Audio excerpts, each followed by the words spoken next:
সুধী দর্শকবৃন্দ, আশা করছি সবাই ভালো আছেন। মাহে রমজানের সবাইকে অনেক অনেক শুভেচ্ছা আমন্ত্রণ জানাচ্ছি Dhaka city physiotherapy hospital limited নিবেদিত স্বাস্থ্য কথায় আপনাদের জিজ্ঞাসা অনুষ্ঠানে। আপনাদের সাথে উপস্থাপনায় আছি আমি ডক্টর তাসমিয়া আহমেদ হুমা। আমাদের সাথে অতিথি হিসেবে আছেন ডক্টর শাহানা আক্তার, স্তন পায়ু জেনারেল অ্যান্ড ল্যাপারোস্কোপিক সার্জন, সহযোগী অধ্যাপক সার্জারি বিভাগ, ইন্টারন্যাশনাল মেডিকেল কলেজ ও হসপিটাল।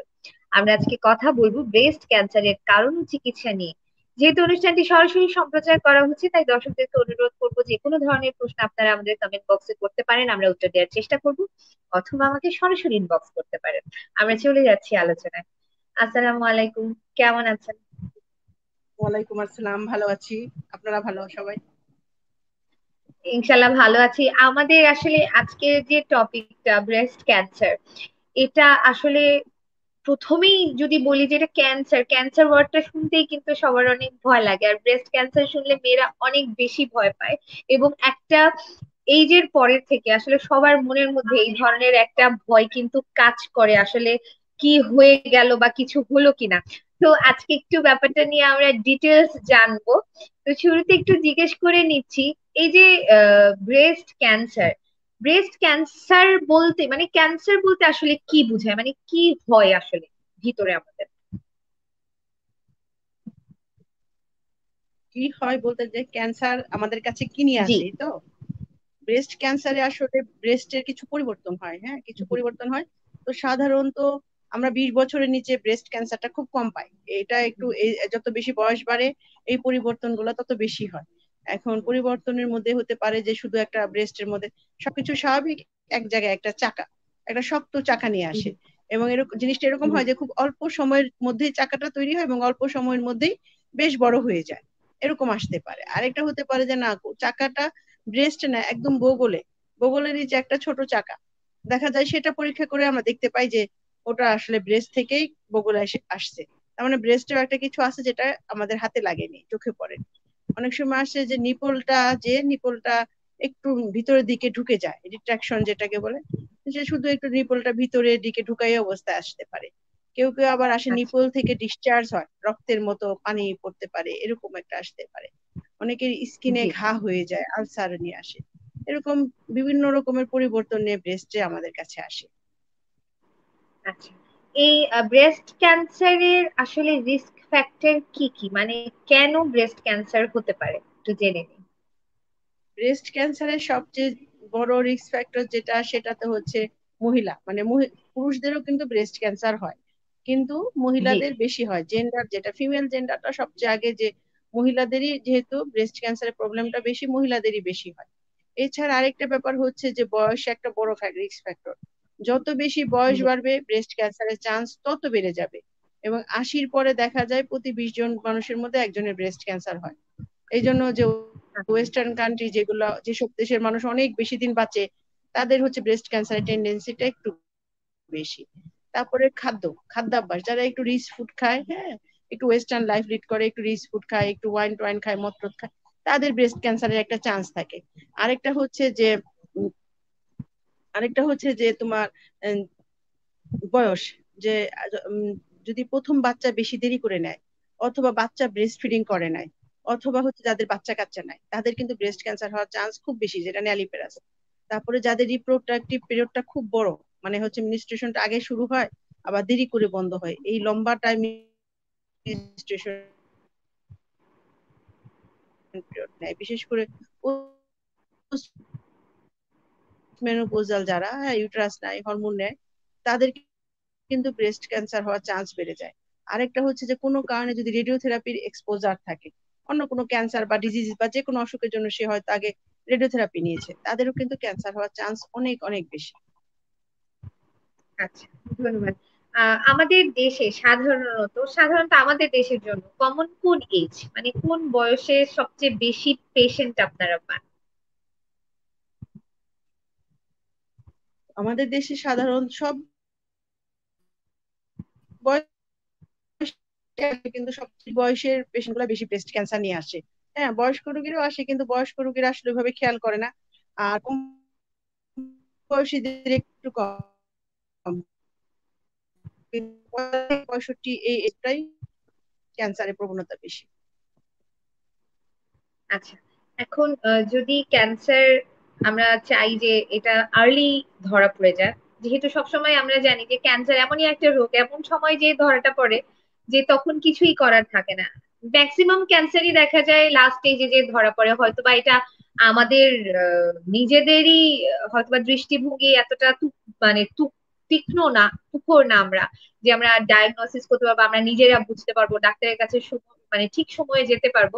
যার কারণে সবসময় ম্যাক্সিমাম টাইমই দেখা যায় যে আমাদের অনেক দেরি করে জিনিসটা ডায়াগনোসিস হয়। এখন যদি আমরা আর্লি ডায়াগনোসিস করতে চাই, সেক্ষেত্রে আসলে আমাদের কি করা উচিত, বা মানে আমাদের এইজ হওয়ার পর থেকে আমাদের কিভাবে পরীক্ষা নিরীক্ষা নিজেদেরকে করা উচিত? হ্যাঁ, যদি আমরা আর্লি স্টেজে একদম প্রাথমিক পর্যায়ে ক্যান্সারটা ডায়াগনোসিস করতে পারি, তাহলে তো জি। চিকিৎসা পদ্ধতিও অনেক ভালো। সেই জন্য আমাদের আসলে সবারই একটু সতর্ক হওয়া উচিত।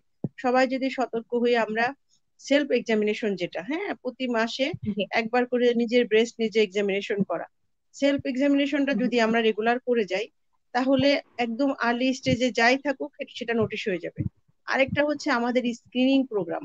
আমরা যেটা স্ক্রিনিং বলি যে 35 থেকে আমরা স্ক্রিনিংটা শুরু করি, আসলে 35 থেকেই শুরু জি। করি। তো 35 থেকে 45 বছর পর্যন্ত প্রতি 2 বছর অন্তর অন্তর একটা করে ম্যামোগ্রাফি করলেই হয়। আর 1 বছরে একবার করে ডাক্তারের সাথে দেখাইলেই হয়।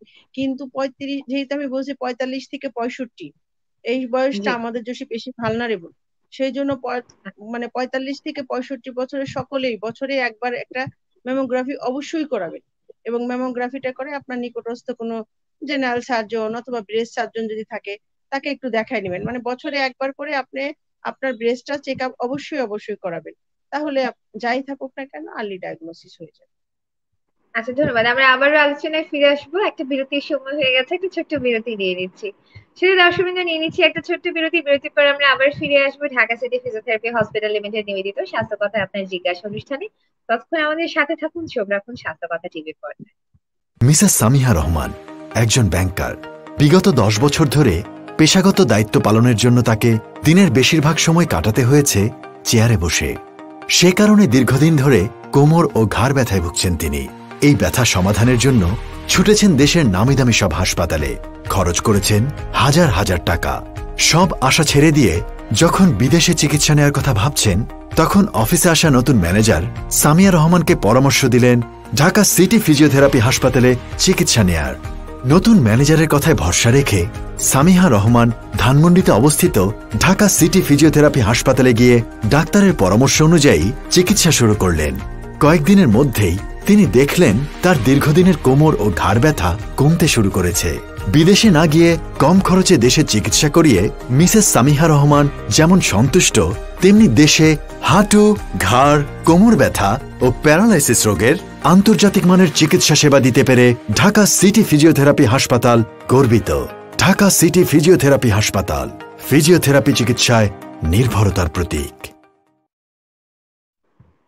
শুধু দর্শকবৃন্দ, বিরতির পর ফিরে এলাম Dhaka city physiotherapy hospital limited নিবেদিত স্বাস্থ্য কথা আপনাদের জিজ্ঞাসা অনুষ্ঠানে। আমরা কথা বলছিলাম ব্রেস্ট ক্যান্সারের কারণ ও চিকিৎসা নিয়ে। আমাদের সাথে আছেন ডক্টর শাহানা আক্তার। আচ্ছা, জিজ্ঞেস করছিলাম আমরা আসলে ব্রেস্ট ক্যান্সার কিভাবে ডিটেক্ট করা যায়। তো আপনি আমাদেরকে জানালেন যে আমরা একটা সেলফ এক্সামিনেশনের একটা ব্যাপার আছে। এখন সেলফ এক্সামিনেশনের আসলে কি কোনো নিয়ম আছে যে এইভাবে দেখতে হবে?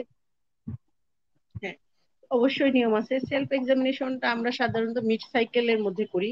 মানে মিনিস্ট্রেশনে জি। যেদিন শুরু হবে আপনার, সেদিন থেকে শুরু করে 9 দিন থেকে 15 দিনের মাঝখানে, মানে আপনার যদি 1 তারিখে মিনিস্ট্রেশনটা হয়, তাহলে আপনি ওই মাসে 9 থেকে 15 তারিখের মাঝখানে যে কোনো একদিন গোসলের সময় ভিজা শরীরে আপনার হাতের যে তালু, এই জায়গাটা, হ্যাঁ এই জায়গাটা দিয়ে আপনি আপনার ব্রেস্টকে, আমরা সাধারণত 5টা কোয়াড্রেন্টে 5টা ভাগে ভাগ করি।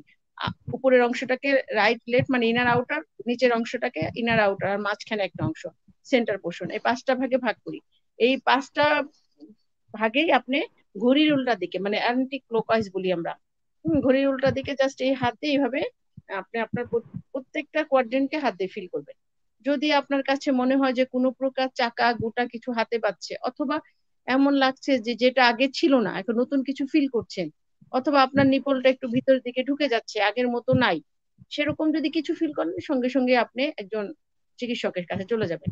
এবং মানে তারপরে আপনার যেটা লাগে ইনভেস্টিগেশন সেটা শুরু করবেন আর্লি, তাহলে খুব দ্রুত ধরা যাবে যে এটা গেছে। আচ্ছা আচ্ছা, এই ব্রেস্টের এরকম যে এই ব্রেস্ট ক্যান্সার একেবারে ক্যান্সার হওয়ার আগে আমরা তো শুনেছি যে চাকা ধরা পড়বে, কিন্তু এরকম কি কোনো ব্রেস্টের ডিজিজ আছে যে ডিজিজ হলে আমরা চিন্তা করতে পারি পরবর্তীতে এটা ক্যান্সারে রূপান্তরিত হতে পারে? তো এই মানে এই ডিজিজ গুলা হয়তো বা রিস্কি, বা এই ডিজিজ গুলোর ফুল ট্রিটমেন্ট দরকার, আর্লি ট্রিটমেন্ট দরকার, যাতে আমরা ক্যান্সারে না পৌঁছাই। এরকম কি কোনো ব্রেস্টের ডিজিজ আছে? হ্যাঁ, ব্রেস্টে তো আছেই। একটা হচ্ছে যেটা আমি আমাদের দেশে সবচেয়ে বেশি কমন, সেটা ফাইব্রোসিস্টিক ডিজিজ। হ্যাঁ, ফাইব্রোসিস্টিক জি ডিজিজ যেটা, সেটা তো যে ব্রেস্ট পেইন নিয়ে আসে, সাথে হচ্ছে একটা ইল ডিফাইন লাম্প, অনেক চাকা অনেক সময় থাকে, অনেক সময় থাকে না। লম্বা সময় জি। যাদের ফাইব্রোসিস্টিক ডিজিজ থাকে তাদের কিন্তু একটা সময় এটা ক্যান্সার হতে পারে। আরেকটা টিউমার আছে, আচ্ছা, আমরা বলি ফাইলোইডিস টিউমার। হ্যাঁ, এটা একটা বড় জি। ধরনের চাকা নিয়ে আসে রোগীগুলা, এবং এটা যখন ছোট থাকে এটা কিন্তু ক্যান্সার না, কিন্তু এই টিউমারের টেন্ডেন্সি হচ্ছে বারবার হয়, এবং এটা একসময় বড় হয়ে যেয়ে ক্যান্সারে রূপান্তরিত হয়। সেই জন্য ফাইলোইডিস যদি হয়, সঙ্গে সঙ্গে বায়োপসি করে চিকিৎসা, এবং যখনই হবে সঙ্গে সঙ্গে এটা অপারেশন করে ফেলতে হয়, এটা রাখা যায় না। এটা থেকেও ক্যান্সার হয়, সিস্ট গুলা থেকে ক্যান্সার হয়। তবে ফাইব্রোঅ্যাডিনোমা যেটা কমন একদম ব্রেস্টে, সেটা থেকে খুব কম ক্যান্সার ওরকম ভাবে দেখা যায় না, অত বেশি হয় না, ছোট মেয়েদের হয়। তো ফাইব্রোসিস্টিক থেকে ক্যান্সার হওয়ার একটা প্রবণতা আছে। আচ্ছা, তারপর ব্রেস্ট নিপলে একটা ক্যান্সার ডিজিজ কি? থাকে। আচ্ছা আচ্ছা আচ্ছা, আর জি, শুনছি। আর ব্রেস্টে একটা ডিজিজ থাকে, যেমন এটা এক্সিমার মতো, হ্যাঁ, চুলকানির মতো নিয়ে আসে আমাদের কাছে, জি এটাকে আমরা জি। প্যাজের ডিজিজ বলি। এই প্যাজের ডিজিজে কিন্তু আচ্ছা আন্ডারলাইনিং ক্যান্সার থাকে এটাতে। আচ্ছা, এখন এটা কি খালি ইচিংই থাকে, নাকি এর সাথে অন্য কোনো সাইন সিমটম থাকে? একদম এক্সিমার মতো থাকে। হ্যাঁ, এক্সিমাতে যেরকম চুলকায়, চুলকাতে চুলকাতে একটা ঘাড় মতো হয়ে যায়, তারপর নিপলের আশপাশ থেকে রস পড়ে, হ্যাঁ, একটা আলসারেশন হয়, এবং অনেক সময় এক্সামিনেশন করে দেখা যায় ভিতরে একটা চাকাও থাকে সাথে। এসব নিয়ে আসে, যেটা হচ্ছে প্যাজেস ডিজিজ। এখান থেকে এটা কিন্তু ক্যান্সারের একটা প্রিকন্ডিশন, এখান থেকে খুব বেশি ক্যান্সার হয়। আচ্ছা, এটা কি যে কোনো এজে হতে পারে? হ্যাঁ, এক্সিমেটাস যেটা চেঞ্জ প্যাজেস ডিজিজ যে কোনো এজেই হতে পারে, তবে এটা কম বয়সে বেশি হয়। হরমোনের একটা ইনফ্লুয়েন্স থাকে তো, অল্প বয়সী মেয়েদের একটু 30, 32 এই টাইপের মেয়েদের বেশি হয়। মানে এটার কারণ কি শুধু হরমোনাল ইনফ্লুয়েন্স, নাকি আরো কোনো কারণ থাকতে পারে? যে আন্ডারলাইনিং যদি তোমার টিউমার থাকে, ক্যান্সার থাকে, সেটার একটা প্রেজেন্টেশন হিসেবেও আচ্ছা আচ্ছা ডিজিজ নিয়ে আসতে পারে। আচ্ছা। আসলে ক্যান্সারের যে কোনো ধরনের লক্ষণ বা যে কোনো ধরনের সাইন সিমটম যেগুলো আছে আগে থেকে বোঝা যায়, এই জিনিসগুলো জানা আসলে খুবই জরুরি। কারণ আমরা দেখা যায় যে এগুলো ইগনোর করে যাই, যার কারণে পরবর্তীতে গিয়ে একেবারে ফাইনাল স্টেজে গিয়ে আমাদেরকে একেবারে ধরা খেতে হয় যে আমরা আসলে এতদিন ধরে ট্রিটমেন্ট করি নাই, যার কারণে এটা খুব খারাপ পর্যায়ে চলে গেছে।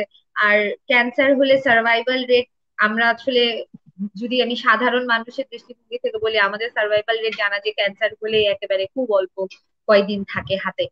তো আমরা এটা নিয়ে আবারও কথা বলবো, আরেকটা বিরতির সময় হয়ে গেছে, একটা ছোট্ট বিরতি নিয়ে নিচ্ছি। শুধু দর্শকবৃন্দ, নিয়ে নিচ্ছি একটা ছোট্ট বিরতি। বিরতির পর আমরা আবার ফিরে আসবো Dhaka city physiotherapy hospital limited নিবেদিত স্বাস্থ্য কথায় আপনার জিজ্ঞাসা অনুষ্ঠানে। ততক্ষণ আমাদের সাথে থাকুন, চোখ রাখুন স্বাস্থ্য কথা টিভির পর্দায়। মিসেস সামিহা রহমান একজন ব্যাংকার। বিগত 10 বছর ধরে পেশাগত দায়িত্ব পালনের জন্য তাকে দিনের বেশিরভাগ সময় কাটাতে হয়েছে চেয়ারে বসে। সে কারণে দীর্ঘদিন ধরে কোমর ও ঘাড় ব্যথায় ভুগছেন তিনি।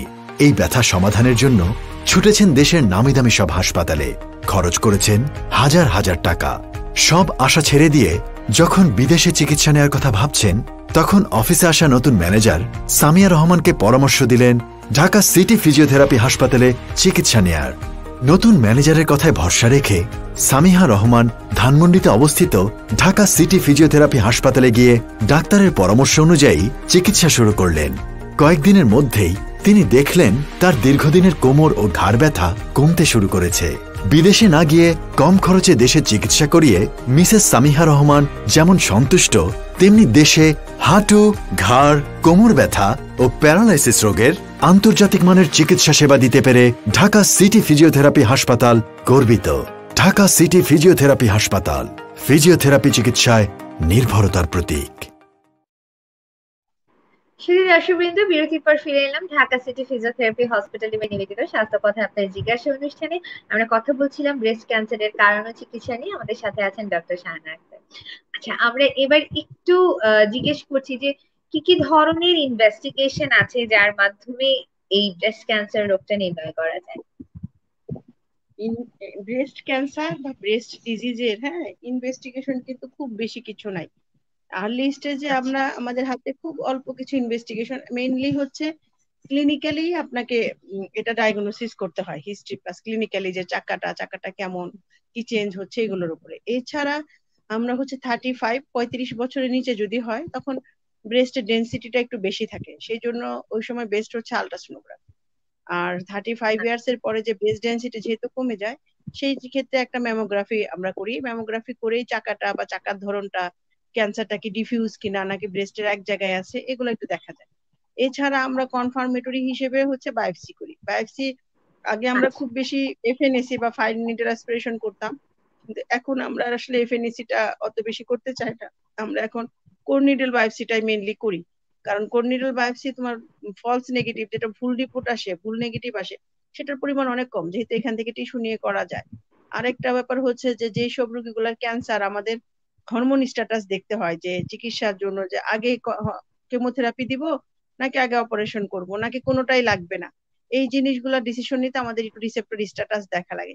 তো কোর বায়োপসি স্যাম্পল থেকে আমরা সহজেই সেটা করতে পারি। তো সেই জন্য হচ্ছে মেইনলি হচ্ছে ম্যামোগ্রাফি আর কোর বায়োপসিটা আমরা মেইন করি যে ডায়াগনোসিসের জন্য। এখন যদি মনে করেন যে ক্যান্সার ডায়াগনোসিস হলো, তারপরে ক্যান্সার শরীরে অন্য কোথাও ছড়াইছে কিনা আর কোনো কিছু আছে কিনা, সেটার জন্য আলাদা আলাদা ইনভেস্টিগেশন আছে। আচ্ছা, ধন্যবাদ। এখন ক্যান্সার কি সাধারণত এক পাশে হয় না একসাথে দুপাশেও হতে পারে, অথবা এক পাশে ক্যান্সার হলে সেটা যদি ফুললি ট্রিট করা হয় তারপরে কি আরেক পাশে হওয়ার সম্ভাবনা থাকে? ক্যান্সার সাধারণত এক ব্রেস্টেই হয়, তবে একসঙ্গে দুই ব্রেস্টে হতে পারে, এটার কোনো ইয়া নাই যে হবে না। এবং এমনও হয় এক ব্রেস্টেও দুই তিনটা হইতে পারে, চাকা দুই তিন জায়গায় হতে পারে, যেটা ডিফিউজ ডিজিজ। ক্যান্সারের অনেকগুলো ভাগ আছে, ব্রেস্ট ক্যান্সারে একটা ইন্টারলোবিউলার আর জি। Duct cell carcinoma. যেটা লোবিউলার কার্সিনোমা সেটা ডিফিউজ হয়, মানে দুই তিন জায়গায় সারা ব্রেস্টে কিছু কিছু কিছু করে থাকতে পারে। আরেকটা ব্যাপার হচ্ছে যে একটা ব্রেস্ট একবার আচ্ছা। ক্যান্সার হলো, চিকিৎসা হয়ে গেল, 100% সুস্থ হয়ে গেলেন, তারপরে আবার অপোজিট ব্রেস্টে হবে কিনা, হ্যাঁ হতে পারে। যেহেতু ব্রেস্ট আছে সেখানে নতুন করে, সেটা কিন্তু এটার থেকে মেটাস্টেসিস হচ্ছে তা না, এটা যদি কমপ্লিট কিউর হয়ে যায় থাকে নতুন করেও হতে পারে ওই ব্রেস্ট আরেকটা, সেজন্য হতে পারে। আচ্ছা, এখন তাহলে ওভারঅল ট্রিটমেন্ট কি, আমি একটু মানে পুরোটা জানতে চাচ্ছি যে আর্লি ডিটেকশন হলে কি ট্রিটমেন্ট, মাঝামাঝি সময় ডিটেকশন হলে কি ট্রিটমেন্ট, একেবারে লেট স্টেজে ডিটেক্ট হলে কি ট্রিটমেন্ট দেয়া হয়?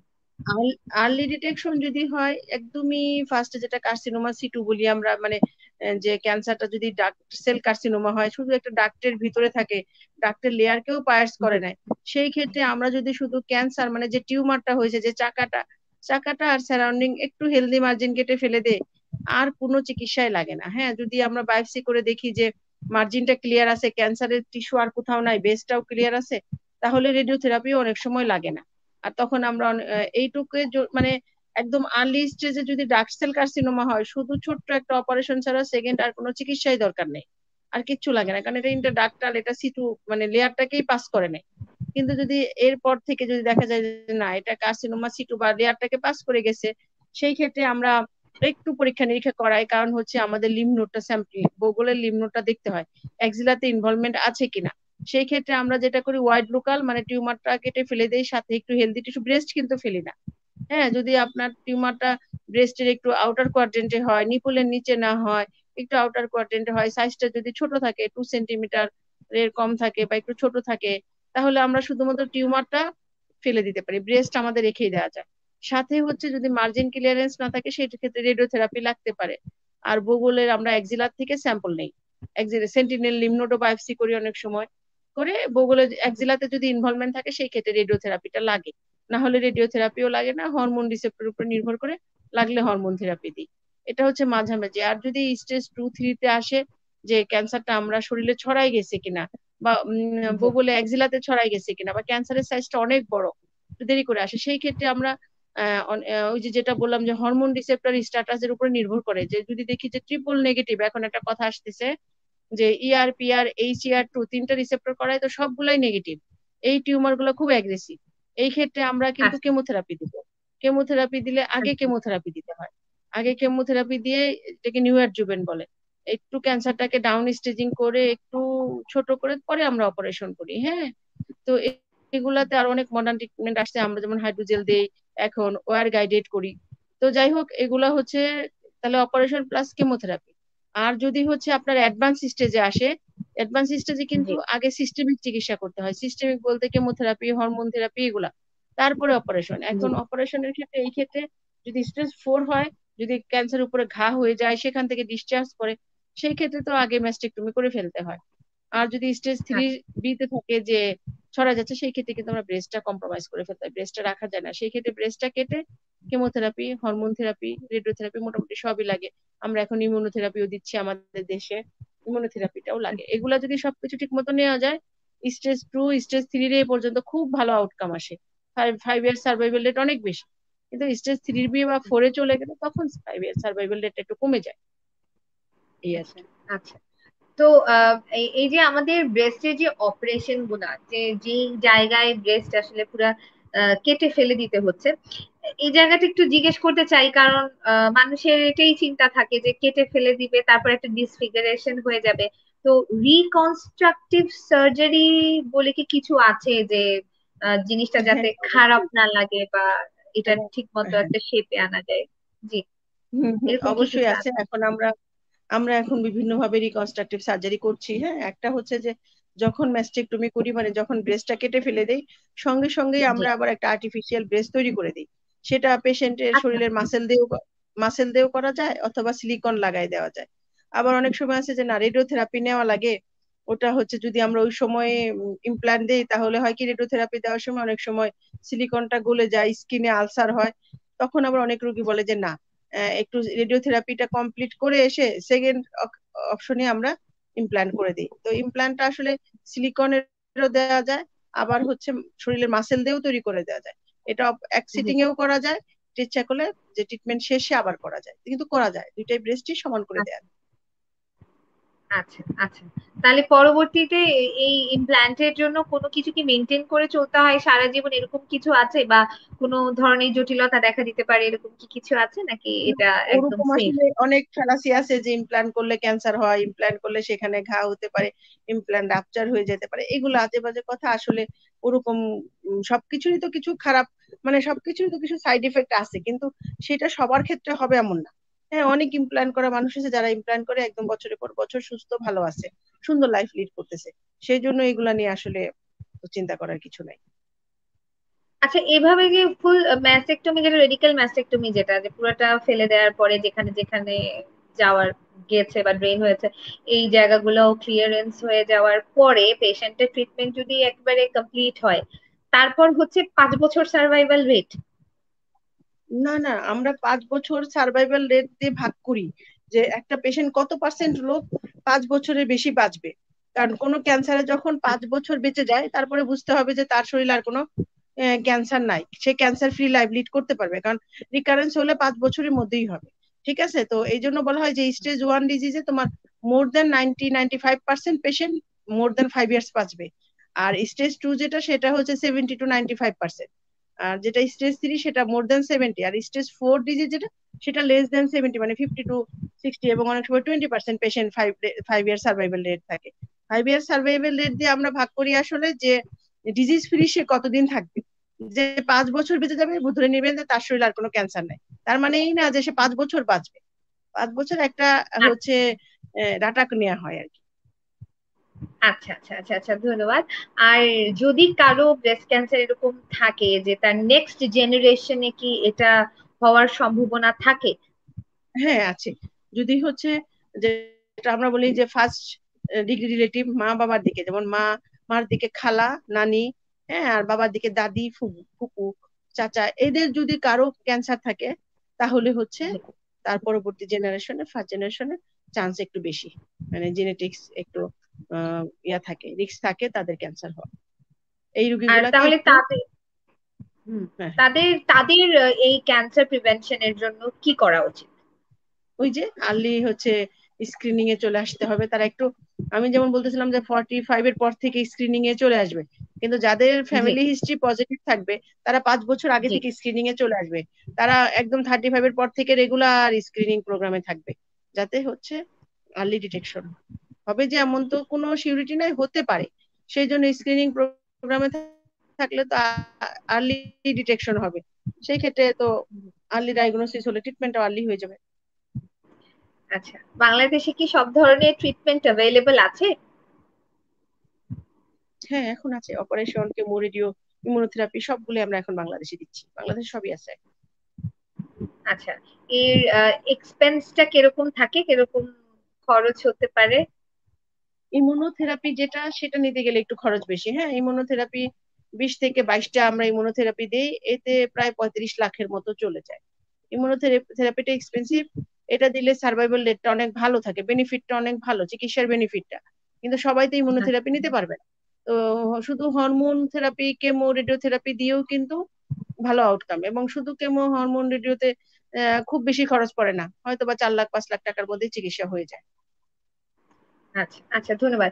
আমরা অনুষ্ঠানের শেষ পর্যায়ে চলে এসেছি, তো জানতে চাইবো যে ব্রেস্ট ক্যান্সার রোগীদের জন্য যদি কোনো উপদেশ থাকে আপনার, সেটা জানার পর আজকের মতো বিদায় নিয়ে নেব। ব্রেস্ট ক্যান্সার পেশেন্টদের প্রতি আমার একটাই উপদেশ, যে ব্রেস্ট ক্যান্সারটা অনেক বেশি কমন। হ্যাঁ, আর আমাদের দেশে হচ্ছে ব্রেস্ট ক্যান্সারের রেজাল্ট আউটকামটা অনেক খারাপ হয়। তার কারণ একটাই, সেটা হচ্ছে আমাদের চিকিৎসা ব্যবস্থা না। একটা হচ্ছে আমাদের মায়েরা খুব নেগলেক্ট করে। ব্রেস্টে একটা টিউমার হলে সেটাকে বলে যে থাক, এটা কিছু না, এটা কোনো কষ্ট দিচ্ছে না, ব্যথা হচ্ছে না, এটার জন্য কারো কাছে যায় না। কিন্তু একটা মেসেজ, যেটা ক্যান্সার, প্রথম থেকেই ক্যান্সার, সেটাতে কখনো ব্যথা থাকবে না। সেই জন্য চাকাগুলো আপনাকে কোনো প্রকার কষ্ট দিবে না। কিন্তু তার মানে এই না যে কষ্ট দিচ্ছে না বলে আমি এটা চিকিৎসা নিব না, এরকম না। আপনারা যদি এরকম চাকা পান, আর এটা ভাববেন না যে ডাক্তারের কাছে গেলে আমার ব্রেস্টটা কেটে ফেলে দিবে, সেই জন্য আমি ডাক্তারের কাছে যাবই না।